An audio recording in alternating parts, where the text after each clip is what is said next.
Welcome into Season 10 of Nighttime, your resident show for all things college sports and bits. My name is Andrew Greig alongside Joe Geiger, and while we may not be the two faces you've been accustomed to over the past 12 months, we look forward to giving you top-tier analysis and jokes like the hosts that have come before us. With that being said, the one, the only Joe Geiger sitting in the hosting chair for the first time. First off, how was your break? And second, how excited are you to start a new season of Nighttime? My break was very good, very relaxing, and I'm super excited to be here on Nighttime with you. I can't wait. Well, with that being said, it's time for a Nighttime Classic as we go around the world of college football one last time, College Football Playoff Edition. We'll drop you into Canes Buckeyes, where Keontae Sky's been watching film and reads this play from the start. 72 yards to the house, the Canes doing it on both sides of the ball, jumping out to an early 14-0 lead on defense. But the defending national champions wouldn't go down without a fight as Jeremiah Smith takes it in for an easy score, 3-point game. The Canes would look to put the lights out, and Shamar Brown does just that with a 6-yard score. Down go the Buckeyes. Canes win 24-14. New Year's Day, Oregon, Texas Tech in the Orange Bowl, jumping into the third quarter, 6-0 Ducks. Morton is sacked and loses the ball, picked up by Mateo Uyungale, which sets up the first TD of the game on this Jordan Davison 6-yard rushing touchdown. Later in the game, Davis would ice it with his second touchdown of the game, 23-0 final in this one. Indiana Bama, the battle of the Crimson, but this one would be all Hoosiers as Mendoza finds Charlie Becker to put them up early, 10-0 Alabama. Late exclamation point from Roman Hemby as the Hoosiers roll the Tide in the Rose Bowl 38-3, and he's going to go all the way. Sugar Bowl, SEC rematch, Georgia and Ole Miss. A back-and-forth game. Ole Miss extends the lead as Chambliss finds Wallace on the back shoulder fade here. Georgia looking to get back in it as they do as Stockton finds a diving branch for a touchdown. Georgia adds this 24-yard field goal to tie it with 56 seconds left, which is plenty of time for Trinidad Chambliss as he finds his man to put the Rebs in field goal range, and with just 9 seconds to play, it's Lucas Carnero who drills it, and Ole Miss downs the Dogs. Well, Unk versus Unk battle in Ole Miss versus Miami, where Kejuan Lacey puts Ole Miss up early with a 73-yard burst to the house, almost jogging home for the score. He's at the 50, the 40, the 30, the 20, the next? 10. Oh my gosh. Touchdown Rebs. Late time winding down in the second half when Carson Beck drops in the bucket to wide open Keelan Marion for a 53-yard score. Canes retake the lead 17-10. Late third now. And Joe, why would I possibly be showing you a field goal? Because kickers are people too. No, it's because it's a doink, but this one sneaks in. Rebs back in front. Last 5 minutes would get crazy, starting with a 36-yard screen to Malachi Toney. The freshman phenom stays on his feet for the 5th lead change of this game. But Trinidad Chambliss wouldn't be denied it, and he finds his target one last time for 24 yards out. Rebels back up late.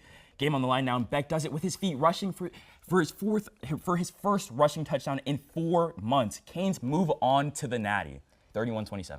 In the Peach Bowl, Atlanta sees a Big Ten rematch, Indiana and Oregon. First play from scrimmage, Moore is picked off by D'Angelo Pons, who takes it for a pick six. Later, Moore would respond nicely with a touchdown to Jamari Johnson here, and we are tied at 7 after the first 2 possessions. But Mendoza's first drive results in an 8-yard touchdown to the corner pylon. It's 14-7 Hoosiers, and Indiana not done yet as Mendoza finds Charlie Becker later in the game on this beautiful 36-yard score, and Indiana heads to the national championship in dominant fashion. Yeah, I mean, what a game from the Indiana Hoosiers. It felt like throughout the first 2 rounds, they were just dominant through both of those games, right? Against Alabama and then against Oregon. 30-plus point blowouts. Definitely the easiest path for them.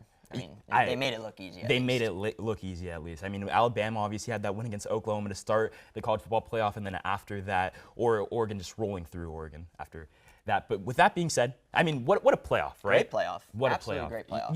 You had some games that were blowouts, like we just illustrated, but then also you had games. You had your close battles. Exactly. And you had some really good conference rematches that you like to see. Some people like them, some people don't. But I think overall it was a great playoff. Yeah, for sure. I mean, you started off with Alabama Ole Miss or Alabama Oklahoma, which was a great game in Soonerland, and then you go on. We have the graphic right in front of us. It was just from top to bottom a great playoff. Obviously, we had our bad games, but we also had good games like the college football semifinal between Miami and Ole Miss. All the other games. Any that you wanted to highlight in particular?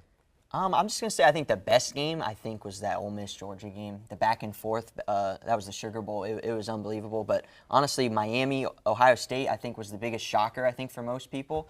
The way Miami just came out and kind of dominated the defending champs, I think, were the two that really stuck out to me. And while we have the graphic up, I wanted to ask you a couple questions, right? The committee has made some changes to the format of the college football playoff. I want to start out with a group of 5 teams, right, or group of 6 now. Yep. How do we think that they did with this new edition? Obviously, there's only going to be one group of 6 team represented in this next college football playoff. Yeah, I think that's a good move. Obviously, they don't want to have what happened this year happen again. They don't want the 2 group of 5, now group of 6, as we welcome back the Pac-12. You know, Oregon State, Boise, those guys. Welcome back to Pac-12. But they don't want multiple smaller schools, I'll say, in the playoffs. We'll get another national power in there. Yeah, for sure. And I mean, it's really illustrated. The point is illustrated throughout this playoff, right? You see Tulane who got blown out, and to an Ole Miss team that didn't have a head coach at the time. Obviously, they were super competitive throughout the course of the playoff, but it wasn't even relatively close. And then JMU, that game wasn't a game at all. Oregon scored, I think, on every possession. Yeah, it was actually absurd. Obviously, they tried putting up a little bit of a fight in the second half, but JMU and Tulane, 2 teams that was a hotbed of discussion throughout the course of leading up to the college football playoff. And at this point, I think that the committee did make the right decision, only allowing one group of 6 team to be in the playoff from now on. I agree. I think that's the right move. Well, with that being said, there's a couple other discussion points we want to get to, right? So is the bye actually hurting teams? Obviously, we saw a lot of the teams that have had a bye throughout the course of this playoff, the 2 years that we've seen it.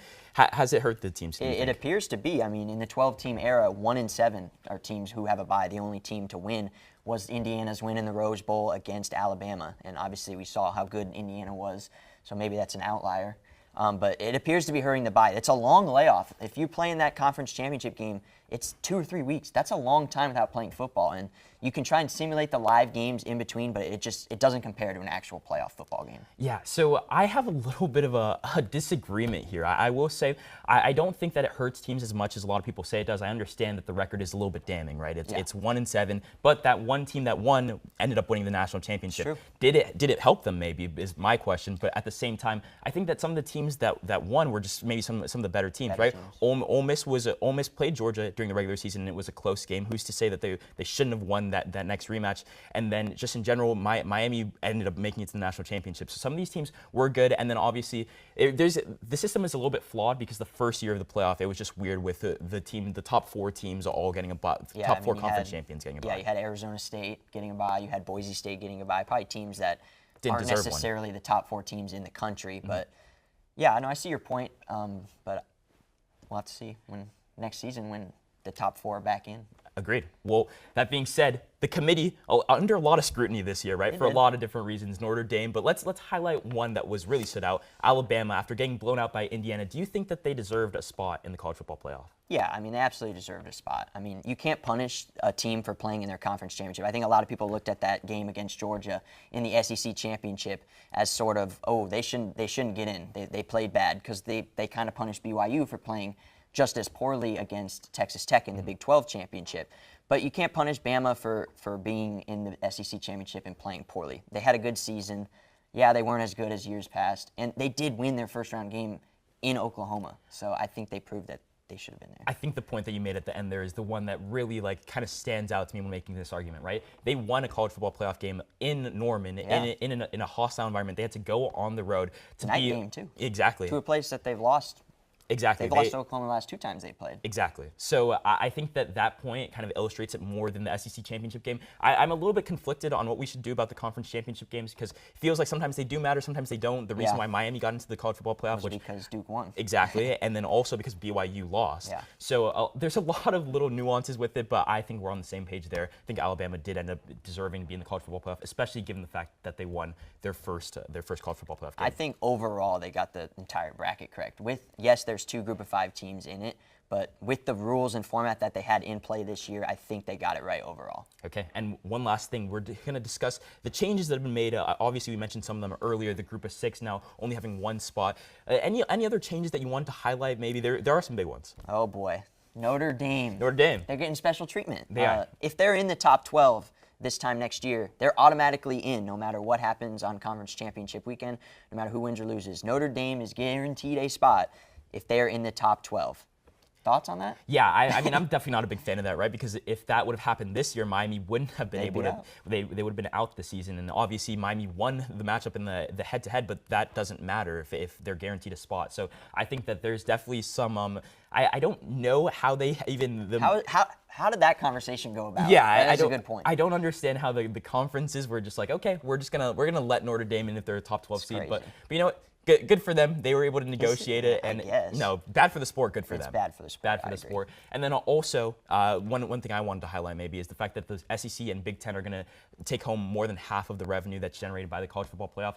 I see where this is coming from, just because of the fact that they get all the spots. They get all the spots, and then also a lot of the big names are the SEC and Big Ten teams. But any final thoughts on that? I mean, listen, the conferences who have the most spots, yeah, they should get most of the revenue. I guess that makes sense, but you know, we have to do a little bit better job because the Big Ten has won the last 3 national championships. Maybe they're not. Maybe they're better than the SEC.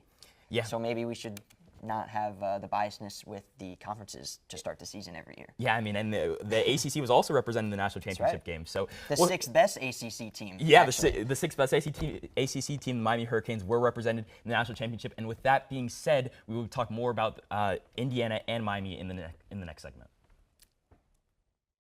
The quick interruption. We'll be right back for your show. For now, let me give you a quick rundown of what the Hitting the Field Network has planned for you. My name is Edgar Rodriguez, and I'm the host of Hitting the Field Season 22, live streaming every Monday at 4 p.m. Eastern. There, you'll find me and our expert guests talking about everything in the wide world of sports. On Tuesday, get ready because it's Season 10 of Nighttime. Hosted by Andrew Greig and Joe Geiger, Nighttime keeps you up to date on everything happening in the world of college sports and UCF athletics. Moving on to Wednesday, we have Season 8 of The Combine, hosted by our very own Kathleen Moore. This podcast takes a deep and technical dive into everything NFL, and you won't want to miss that. On Thursday, we go live with Bets, where our Bets boys, Ben Huber, Augie Aronson, and Scott Harris, will give their expert opinion that might just make you some money.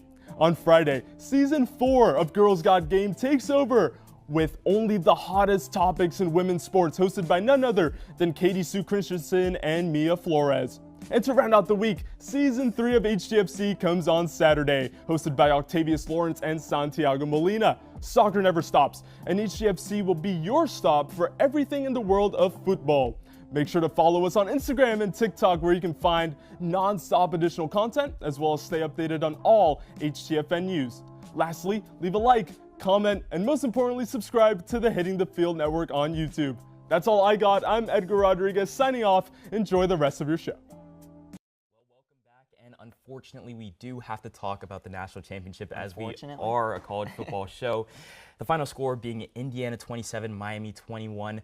Any first thoughts on this game, the final wrapping up this game, and the college football season, the national championship? Well, first off, congrats to Indiana, their first ever national championship, their first ever team to go 16-0 in this era. Shout out Yale in 1894. Oh, wow. The only other team to go 16-0. Fun fact. So is Yale better than 2025? I think that's a close game. An argument that we have to have. We made, anybody who watched the 1984 Yale team maybe has to enlighten us a little bit. Yeah, for sure. But I think overall, this was a very good national championship game. Kind of a sluggish start, both teams kind of finding the rhythm. But the second half, things really broke off. The defenses, I think, got a little tired towards the end of the game. You started to see some chunk plays come around, and Miami had the ball last. They had the chance, and unfortunately just couldn't get it done. Yeah, unfortunately for me, especially, yes. I am a Miami Hurricanes fan, and that being said, Carson Beck had a great season, and I do appreciate everything that was done throughout the course of the season. And although he folded it, as one of our guests may say, like a plastic water bottle. Like a plastic water bottle, it's okay, and I'm very appreciative of the season that we did have. With that being said, let's welcome in that very guest, Austin Lamana. How are you doing today, and how did you enjoy that national championship? Oh, thank you very much. Thank you very much. First of all, I love to take the credit for the water bottle comment. My best joke ever on Hitting the Field. Also, I'm excited. It's a great time. It's nighttime. Come on, come on. It is nighttime, and we're excited to have you. I don't know if that's your best joke that you've ever had, but I've had some pretty good ones. Yeah, it's definitely it could fit in the It's middle. a joke. It is a joke. We'll leave it at that. Well, I want to pitch this to you, Austin. Okay. What particular things did Indiana do that won them that game?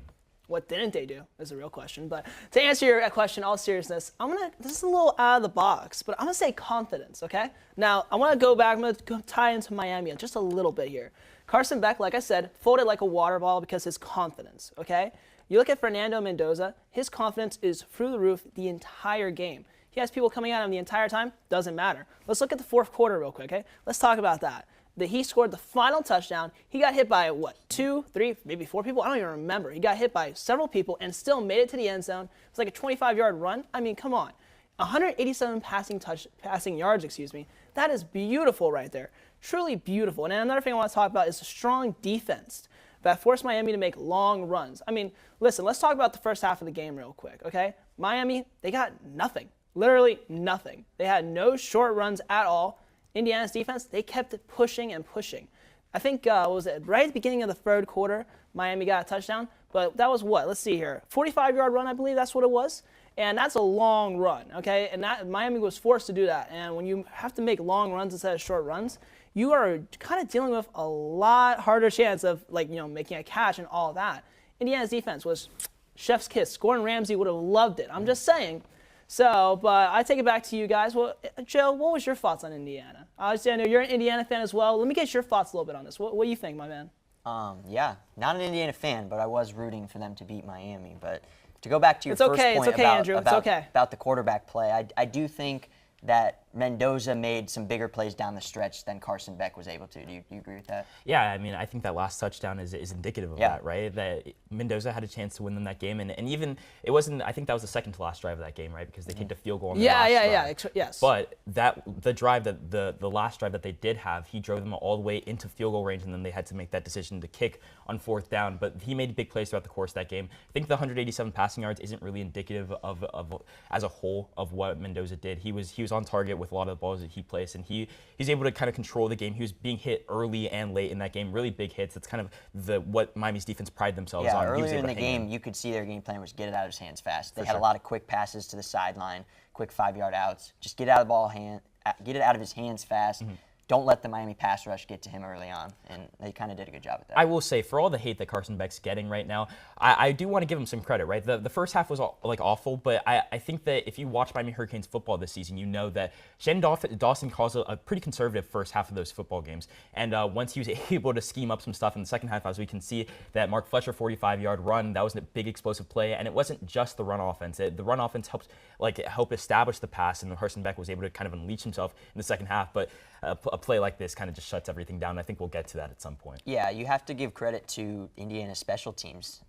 Talk about not shooting yourselves in the foot, because they obviously executed the blocked punt very well, but all playoff. Indiana blocked multiple punts. Mm-hmm. They made their field goals. Miami did not make their field goals. Yeah. I wish I was at that game for one reason, just to see the blocked punt and the reaction to it. Just imagine the crowd's reaction to that. It must have been insane right there. Austin, another question for you is, what particular things did Miami do that lost them this game? Honestly, I'd say the one thing is just going back to, obviously, Carson Beck. I mean, keep in mind, Carson Beck, in my opinion, I've been trashing him a lot. I've been trashing Miami a lot. Andrew, I do apologize just a little bit. But at the same time, listen, Miami is number 10? I mean, come on. They are a great team. I trashed them a lot. But they did have a lot of things going for them. I will say their offense was, defense, excuse me, I want to talk about defense here, yeah. Their defense was good, don't get me wrong, but offensively, that's where they were really struggling, especially with Carson Beck, the lack of confidence. I mean, let's talk about it. Louisville, Whoville, whatever that team's name is, I don't even know, the Dr. Seuss team, I'll call it. I mean, we saw then, 4 interceptions in that game? I mean, come on, we knew he was going to throw a pick at some point. We knew it. And guess what? We saw it in the fourth quarter. I mean, come on. But granted, he is an extremely talented player, but offensively, that's really where they were struggling at, in my personal opinion. I mean, just look at that last 50 seconds, Andrew? Is it the last 50 seconds where he threw that pick and it was like, oh. Yeah, so we can dissect a lot of the stuff that you're saying here, but I think that the block punt, as we mentioned before, is a huge turning point in that game. At some point, Beautiful block punt. I think that as a Miami fan, we were 7.5 point underdogs, 8.5 point underdogs.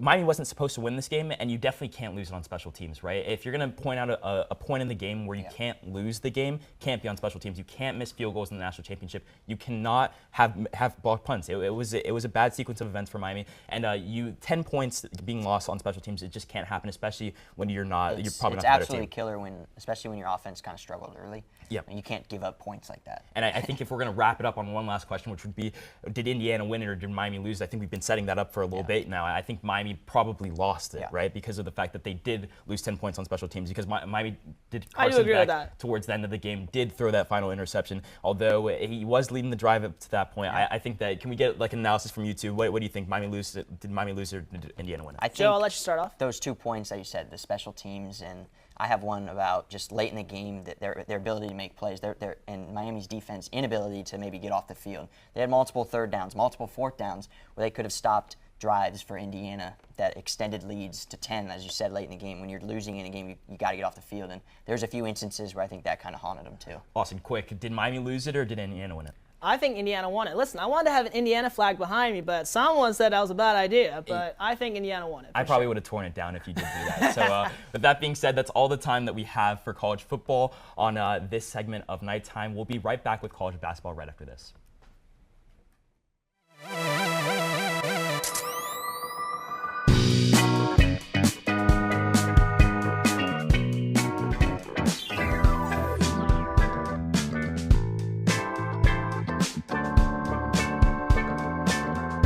Never got me anything for my birthday. I don't even know what that is. I thought birthdays were every 100 years like the Kids' Choice Awards. What? Finally, he's here, man. He's always late. Who? Marcus?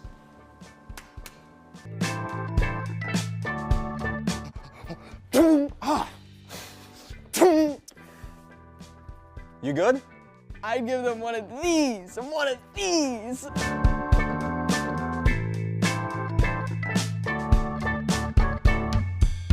Behind every on-screen moment is a whole team of engineers and technologists. And you can be a part of such a team through SMPTE at UCF. You'll join a team of students just like you who are ready to innovate the future of TV and film. With SMPTE at UCF, you'll be able to connect with local industry pros, learn about new technology in the industry, as well as get backstage experience that really matters. Join SMPTE for a backstage pass to all of this. We meet every last Monday of the month for our general body meetings. There we discuss how new technology is being used to create new media, and we get to highlight local professionals and their specialties. On top of that, we have some site visits planned, so tune into our social media to be notified of when those will happen. So if you're ready to pull back the curtain and find out what really happens behind the scenes, join SMPTE at UCF. And welcome back to the final segment here of episode 1. We're going to talk some UCF and some college basketball. UCF currently sitting at 15-4. I think they're 7th in the Big 12 right now. Have a couple nice wins. Texas A&M in non-conference play. A ranked win over Kansas in conference play. Overall, what's your take on this UCF basketball team so far? I mean, at some point we were the ranked Knights, right? It's true, number 25 for a whole week. A whole week. We had our ranking at some point in the season. I think that along with the Kansas win was probably some of the most exciting basketball that I've ever watched at UCF so far. So I think that this is a tournament team, and I really like the direction in which this team is going. Right, Riley Kugel is probably our best offensive scorer, and then Themis Folks is one of the best passers that I've ever seen touch the floor for UCF. Exactly. Yeah, I think this is a good team, as you said, tournament team. I think right now 8-9. I've seen them be projected as high as a 6 back when we beat Kansas. But I think now would be a good time to welcome in our guests for this segment. Welcome Austin Suarez to Nighttime. Austin, how you doing today? I'm feeling wonderful. Super excited to talk some college hoops.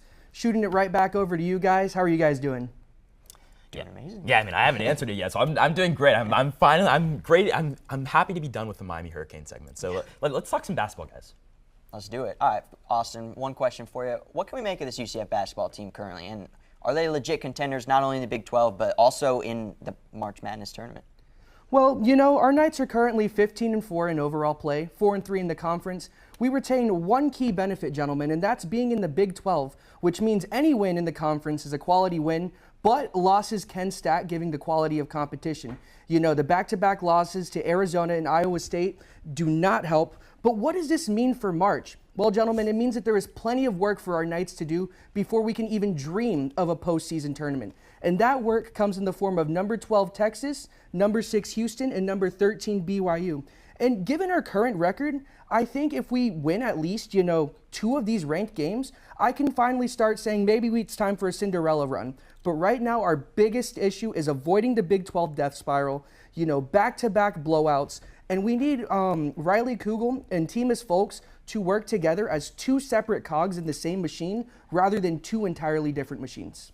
Yeah, I mean, I completely agree with the majority of the points that you made. I just want to maybe throw out one correction there. Texas Tech. Texas did leave the Big 12 2 years ago now, but I'm right there with you. The Red Raiders, we have them coming up this week, so excited to watch that game. I think that getting those ranked wins is going to be extremely important for this team, but I think that also 20 wins in the Big 12 is probably that magic number, right? For sure. If you're able to hit 20 wins, you're probably, as a Big 12 team, you're probably going to be able to make it to the March Madness tournament, which is obviously what we want to be doing here at UCF. So with 15 wins already, if you can just find 5 wins in the schedule that we have pulled up here, right? Arizona State is a winnable game. Yep. West Virginia is a winnable game. We've already beat Cincinnati at this point in the season. Any thoughts on the upcoming schedule, Joe? It's tough, as he said. There's some good teams in there, but as you said, there's some winnable games in there, and you got to win your games at home. UCF has clearly played much better at home. Those winnable games at home, like Oklahoma State, West Virginia, Arizona State, those have to be wins. You can't slip up in those games if you want to be in March. And then you gotta find a way to pull off an upset. I mean, I know we have one in Kansas, but another one wouldn't hurt. We have Texas Tech this Saturday in the space game. I think that's probably our best chance for an upset throughout the rest of the season. Yeah. And yeah, 20 wins will get us in the dance. Yeah, I want to pitch that back to you. At what point do you think the magic number is hit? Do you think it's 20 wins? Do you think it might be slightly under, slightly over? Is there a number that you're looking at for UCF to get to where you think they're legitimately a March Madness, like they're for sure in the March Madness tournament? I mean, Andrew, you hit it right on the head. 20 wins is sort of my magic number. When I was going over the season so far and our chances of making this tournament, a lot of bracketologists have said that 20 wins is typically that magic number. However, what makes college basketball such a great spectacle is its unpredictability. And I know the question earlier was, how do you think we would fare in the March Madness tournament? I really don't see us making it past the second round, just simply because, we got a lot of work to do. But I feel like this is a great opportunity for UCF to start climbing that ladder of greatness in the Big 12. Yeah, I mean, I think that as a reasonable person, I would tend to agree with you, but you never know, right? A Sweet 16, the UCF Cinderella run isn't completely out of the question, and teams do it all the time, right? Exactly. So FAU. Exactly. FAU made it all the way to the Final Four the year that they went on their run. So you can never really rule anything out. You just have to make the tournament, and I think that's what we're kind of trying to illustrate here, right? Yeah, just getting to that 21 I see what mark. you mean about second round. Right now as an 8 or 9 seed, which would put you up against a 1 seed in the second round. But the last time UCF made the tournament, they were in that spot. They almost beat Duke. They were an inch away, a roll away Zion from Williamson. beating Zion Williamson and R.J. Barrett's Duke squad. But I think it starts with those 2 guys that I mentioned earlier, Riley Kugel, Timus Folks. Those 2, when they're on, UCF, I think, is as good as any team in the Big 12. When one of them's off, we got a problem. Yeah, any team in the Big 12 might be just a tad bit of a stretch, right, with BYU and Texas Tech and Houston and all. It's a great conference. It's called confidence. You know what? And I appreciate that you have it, right? This is nighttime. This isn't Raider time or whatever other Big 12 team you want to throw out there. But I mean, I agree with you guys, right? It does start with Timus Folks. It does start with Riley Kugel, and if you can just get it going from there, especially with the home crowd, right? If you're the Franz in there, it's been an elite student section this year. It has been, and it's translated to wins, right? 15-4 throughout the course of the season, and you just have to get a couple more wins, and you could be right there in the tournament. From there, you really never know what could happen, right? At that point, Duke, during that Duke game, they were probably double-digit underdogs, and it was a game that came down to the last minute. So you really never know what's going to happen in March Madness. And with that being said, I think we should get to some of our March Madness picks, right? Obviously, we are Knight fans, but bias aside, Austin, we'll start with you. Who do you think is going to win the Natty? Well, gentlemen, I am so glad you asked. The time is now to put your stocks in Vanderbilt. Yes, you heard me right, the Commodores, coming in at 17-3. And let's just be honest, they've had more than an uncomfortable stretch of losses. I believe they lost to Florida, Arkansas, and an unranked Texas. But they beat a number 13 Alabama, and all you need is a signature win. Once again, what makes college basketball such a spectacle of a sport is the fact that it is so unpredictable. Tyler Tanner's a beast, and Duke Miles is having a strong season. If they can stay consistent, play a balanced defense mixed with a high-powered offense, we could really see this team making a Final Four run. Yeah, I mean, I can't say that I particularly agree with you, but I admire your confidence, right? And I do like the fact that Vanderbilt has come kind of out of nowhere in a bunch of different sports now. We saw it in football, and now basketball. They're consistently good for probably the second year in a row. Yeah, I mean, and we saw Vanderbilt. They played UCF here early in the season. They shot the lights out of the gym, scored 105 points on us, I believe it was. I think they shot probably over 50% in that game. It was pretty crazy, but who's your Natty pick? Okay, so my Natty pick is Duke. They're currently 18-1. They haven't lost a game throughout conference play. They have a bunch of ranked wins on their schedule. They played Kansas, who we also played, but their win was rather convincing. They have one of the best freshmen in the country. I think that John Shire is a great coach. I have Duke getting it done. And very quickly, I have Iowa State, 18-2 right now, number 8. They smoked our UCF Knights by a whopping 30 points. And they're starting to get back on track. So I have the Cyclones out of the Big 12 winning it. And that pretty much does it for our first episode here at Nighttime this season. We thank you very much for tuning in, and we'll see you next time on Nighttime.